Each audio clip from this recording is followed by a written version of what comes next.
परमेश्वर के नाम की महिमा और बड़ाई करते हैं आज के समय के लिए। यह जो नया साल परमेश्वर ने हमारे जीवन में दिखाया हुआ है, इसके लिए हम उसका धन्यवाद करते हैं। 3 चीज़ें आज मैं आपको बताऊंगा जिसके द्वारा आप इस नए साल की शुरुआत और इस नए साल को सही रूप से परमेश्वर के नाम की महिमा के लिए व्यतीत कर सकते हैं। पहली बात, याद रखें। भजन 105 उसकी 5 आयत इस प्रकार से कहती है कि परमेश्वर के जितने भी उपकार हैं, जितने भी उसके चमत्कार हैं, उनको याद रखो।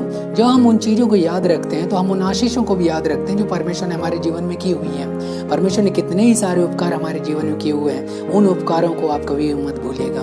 अब 2 चीज़ें ऐसी हैं जो होती हैं जब आप परमेश्वर के उपकारों को नहीं भूलते हैं, जब आप उसके चमत्कारों को नहीं भूलते हैं। सबसे पहली बात, जब आप परमेश्वर के उपकारों को याद रखते हैं तो आपका व्यक्तिगत संबंध परमेश्वर के साथ में बहुत ही ज़्यादा घनिष्ठ हो जाता है।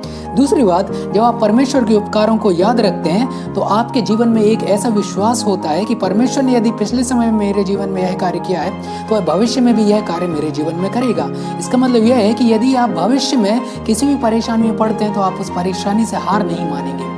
इस चीज़ को आप बिल्कुल ही मत भूलिएगा। हमारे जीवन में जीतना हारना यह लगा रहता है, लेकिन कई बार ऐसी समस्याएं हमारे जीवन में आती हैं कि हम थक जाते हैं, हम हार जाते हैं, हम बैठ जाते हैं, मसीही जीवन में आगे नहीं बढ़ना चाहते हैं। शायद वह एक ऐसा समय होता है जब हम परमेश्वर के उन उपकारों को हम भूल जाते हैं, परमेश्वर के हम उन चमत्कारों को भूल जाते हैं जो उसने हमारे बीते समय में किए हुए थे। याद रखिए मेरे प्रिय भाई और बहनों, एक परमेश्वर है, ऐसा परमेश्वर है जो कभी बदलता नहीं है। यदि उस परमेश्वर ने आपके पिछले जीवन में कुछ चमत्कार कार्य किए हुए थे तो वही परमेश्वर है जो आपके भविष्य में भी वह चमत्कार कार्य कर सकता है। तो पहली बात, आप याद रखिए इस चीज को कि परमेश्वर ने आपके जीवन में क्या किया हुआ है।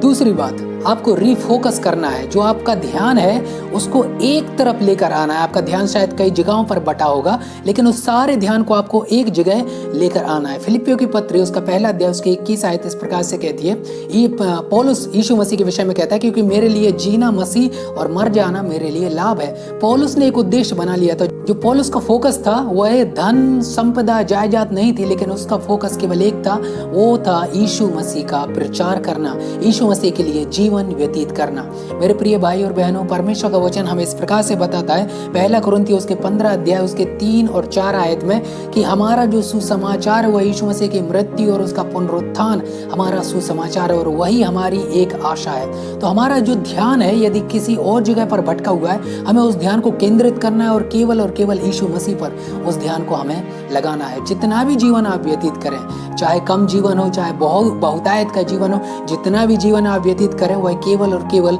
यीशु मसीह के लिए, केवल और केवल वह परमेश्वर के नाम की महिमा के लिए करें। उस सुसमाचार को लोगों तक बांटें जिस सुसमाचार में यह सामर्थ है कि लोगों को वह उद्धार दिला सके।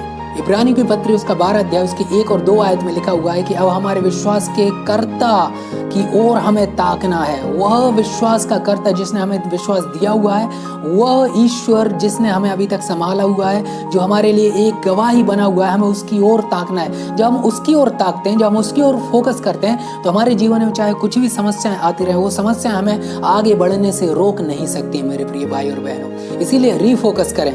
आपका ध्यान शायद पिछले साल में कई चीजों पर बटा होगा, उन चीजों से अपने ध्यान को हटाइए, उन चीजों से ध्यान हटाकर यीशु मसीह की ओर अपने ध्यान को लगाइए। तीसरी बात, आपको रीस्टार्ट करना है, आपको फिर से प्रारंभ करना है। पिछले साल शायद हो सकता है कि आपके जीवन में कई ऐसी परेशानियां आई हो, कई ऐसी फेलियर्स, असफलताएं आपके जीवन में आई हो, और आप चाहते हैं कि उन चीजों को आप सुधार नहीं सकते। आप उन चीजों को हमेशा सुधार सकते हैं, इस बात को आप कभी मत भूलिएगा। किसी ने इस प्रकार से कहा हुआ है कि आपको आशा तब तक है जब तक आप में जीवन है।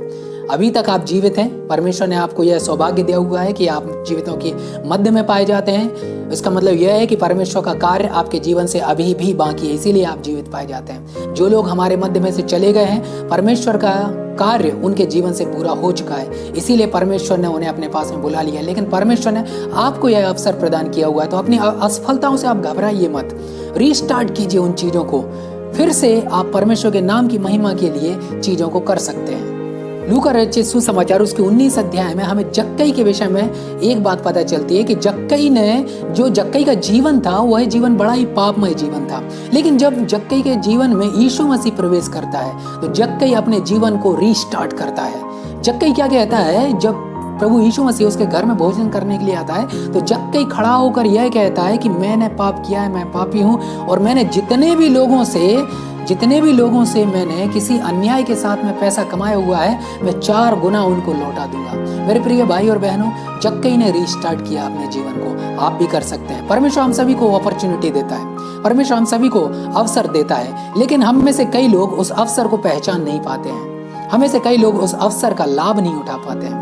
हमें परमेश्वर से प्रार्थना करना है कि परमेश्वर होने दीजिए कि जो पिछले समय में मैंने गलतियां की हुई हैं, उन गलतियों का मैं समाधान कर सकूं, उन गलतियों को मैं सुधार सकूं और परमेश्वर की उपस्थिति में आगे ज़्यादा से ज़्यादा मैं बढ़ने वाला बन सकूं। तो इन 3 चीज़ों को याद रखिए मेरे प्रिय भाई और बहनों। रिमेंबर, याद रखिए परमेश्वर के चमत्कारों को। वह परमेश्वर जिसने आपके चमत्कार, आपके जीवन में चमत्कार पिछले जीवन में किए हैं, वह परमेश्वर आपके जीवन में चमत्कार फ्यूचर में भी कर सकता है। दूसरी बात आप याद रखिए, रीफोकस आपको करना है। सारी चीज़ों से ध्यान हटाकर परमेश्वर के नाम की महिमा के लिए अपने जीवन को व्यतीत कीजिए। तीसरी बात, आपको रीस्टार्ट करना है। जो भी आपने गलतियां की हुई हैं, उन सारी गलतियों को माफ करने के लिए परमेश्वर ने एक और साल आपके जीवन में जोड़ा हुआ है। आप परमेश्वर से माफी मांगिए, आप परमेश्वर से क्षमा मांगिए, परमेश्वर की उपस्थिति में आइए। परमेश्वर का वचन इस प्रकार से कहता है कि जो हम उससे क्षमा मांगते हैं, परमेश्वर विश्वास योग्य है, वह हमें क्षमा करता है। तो परमेश्वर हम सभी को वह अनुग्रह प्रदान करे कि ये जो आगे आने वाला साल है, हम सब परमेश्वर के नाम की महिमा के लिए एक बेहतर जीवन जीने के लिए बिताने वाले बन सके। परमेश्वर आप सभी को आशीष दे। आमीन।